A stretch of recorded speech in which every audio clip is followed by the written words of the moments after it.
Hi friends, welcome to Chennai food. மழைக்காலம் தொடங்கிடுச்சுங்க. மழைக்காலம் வந்தாலே கொசுக்களோட தொல்லையும் அதிகமாயிடும். இந்த கொசுக்களை நாம ஒழிக்கிறதுக்காக லிக்விட் இல்லனா சுருள் இந்த மாதிரிலாம் பயன்படுத்திக்கிட்டு இருப்போம். இந்த மாதிரி எதுவுமே பயன்படுத்த வேண்டாங்க. இயற்கையான முறையில் கொசுக்கள் வராமல் எப்படி தடுக்கிறதுன்னு பார்க்க போகிறோம். வாங்க பார்க்கலாம்.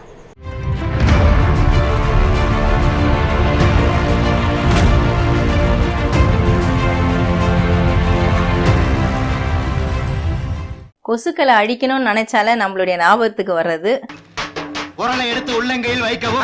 வட்டாச்சு படி தேடி கண்டுபிடித்த மூட்டைப்பூச்சியை உரலுக்குள் போடவும். போட்டாச்சு. எங்க ஓட்ட மாதிரி படி. பின்பு உலக்கையால் குத்தவும். இதுதான் உலக்க. எடுத்து இப்படி டொக்கு டொக்கு டொக்குன்னு குத்தணும். படி.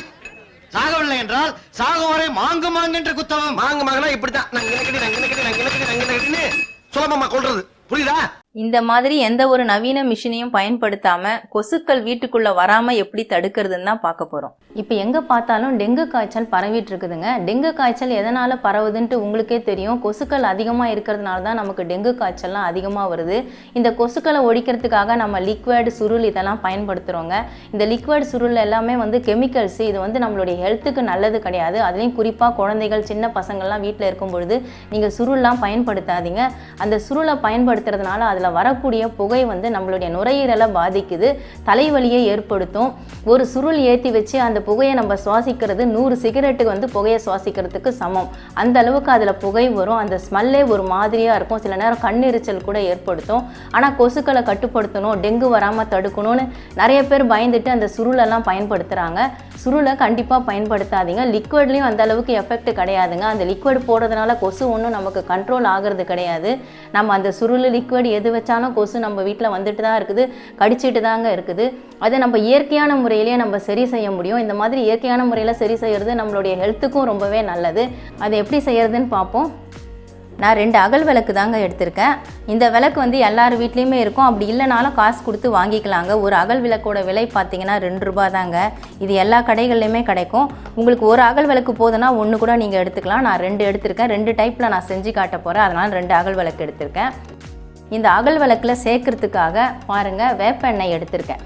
நீம் ஆயில் போட்டிருக்காங்க பாருங்கள். இந்த வேப்பெண்ணெய் நிறைய பேர் வீட்டில் விளக்கேற்றுறதுக்காக நீங்கள் வச்சுருப்பீங்க. அப்படி இல்லைனாலும் நாட்டு மருந்து கடைகளில் கிடைக்குதுங்க.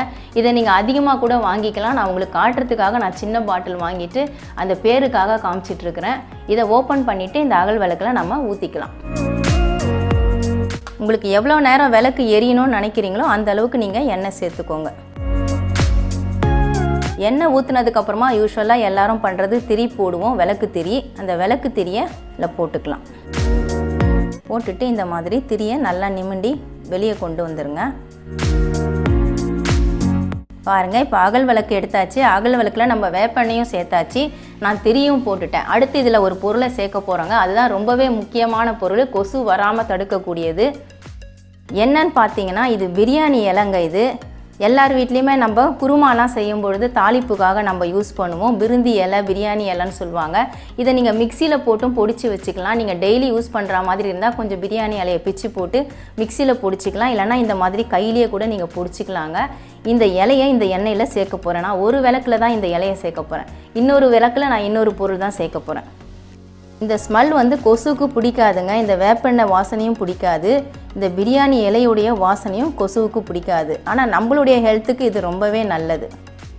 பாருங்கள், இதில் சேர்த்துட்டேன். இப்போ நான் விளக்கு ஏற்றிடுறேன். 2 விளக்குமே ஏற்றிட்டேங்க. இன்னொரு விளக்கில் இன்னொரு பொருள் சேர்க்கணும். அது என்னன்னு நான் இப்போ காட்டுறேன். இன்னொரு பொருள் என்னன்னு பார்த்தீங்கன்னா பூண்டு தாங்க.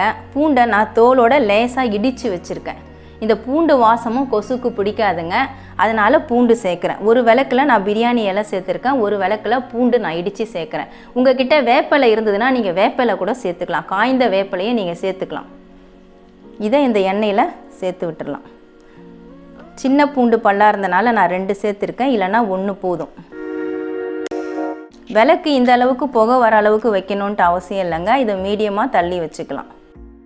புகை வர அளவுக்கு வச்சிங்கன்னா சீக்கிரமாகவே உங்களுக்கு எண்ணெய்லாம் காலி ஆகிடும். அதனால் கொஞ்சமாக இப்படி உள்ளுக்கு தள்ளி வச்சுக்கோங்க. ரொம்ப சிறுகவும் எரியக்கூடாது, ரொம்ப பெருசாகவும் எரியணுன்ட்டு அவசியம் இல்லை. பாருங்கள், இந்த மாதிரி விளக்கு எரிய வச்சுக்கோங்க. இந்த வேப்பெண்ணெய் ஸ்மெல்லோட இந்த பிரியாணி இலை ஸ்மெல்லோட சேர்ந்து இந்த விளக்கு எரியும் பொழுது அந்த வாசனை கொசுக்கு பிடிக்காது. ஒரு கொசு கூட உள்ளே வராதுங்க. இந்த பூண்டு வாசனையும் கொசுக்கு பிடிக்காது. உங்ககிட்ட இந்த ரெண்டுமே வேண்டாம்னு நினச்சிங்கன்னா நீங்கள் 2 விளக்குலையும் கூட வேப்ப இலை போட்டு வச்சுக்கலாம். ஆனால் வேப்ப இலையை நீங்கள் காய வச்சு பொடிச்சு எடுத்து வச்சுட்டு அதுக்கப்புறம் அதில் சேர்த்துக்கோங்க. இதை மாதிரி நீங்கள் தினந்தோறும் விளக்கு வைக்கிற நேரத்தில் சாயந்தரம் அந்த நேரத்தில் தான் கொசுக்கள்லாம் அதிகமாகவே வரும். அந்த மாதிரி டைமில் நீங்கள் இந்த மாதிரி விளக்கை ஏற்றி வச்சுக்கலாம். ஹாலில் வச்சுக்கலாம், இல்லை ரூமில் வச்சுக்கலாம். உங்களுக்கு எங்கே தேவையோ அங்கே வச்சுக்கலாங்க.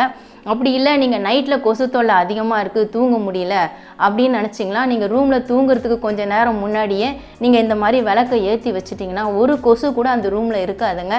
அப்படி மீறி 1-2 கொசுக்கள் வந்தாலும் அது மயங்கி விழுந்து செத்துரும். இயற்கையான முறையிலே கொசுக்கள் வராமல் நம்ம தடுக்க முடியுங்க. இதை விட்டுட்டு நம்ம கெமிக்கல் நிறைஞ்ச அந்த லிக்விடு, சுருள் இந்த மாதிரி தேவையில்லாததெல்லாம் நம்ம யூஸ் பண்ணவே வேண்டாம்.